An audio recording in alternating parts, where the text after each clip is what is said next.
बिस्मिल्लाहिर्रहमानिर्रहीम। अस्सलाम वालेकुम वरहमतुल्लाहि वबरकातुहू।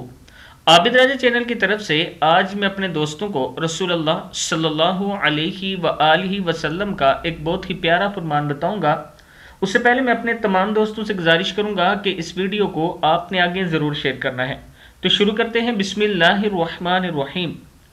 हज़रत हारिस रज़ी अल्लाह ताला अन्हो कहते हैं कि मैंने नबी अकरम सल्लल्लाहु अलैहि व आलिहि वसल्लम को फरमाते हुए सुना, क्या मैं तुम्हें जन्नतियों के बारे में ना बता दूं? हर कमज़ोर हाल आदमी जिसे लोग हकीर समझें, अगर वो अल्लाह की कसम खाए तो अल्लाह इसे पूरी कर दे। क्या मैं तुम्हें जहन्नमियों के बारे में ना बता दूं? हर सरकश, बखील और मुतकब्बिर जहन्नम में जाएगा। किताब का हवाला ये मौजूद है, आप देख सकते हैं। दोस्तों, अगर हम में से किसी में ये बुराइयां हैं तो इन्हें हमें ख़त्म करना चाहिए और तौबा इस्तग़फ़ार करनी चाहिए, और अल्लाह ताला हम सबको जन्नतुल फिरदौस में आला मुकाम अता फरमाए। अस्सलामु अलैकुम वरहमतुल्लाहि वबरकातुहू।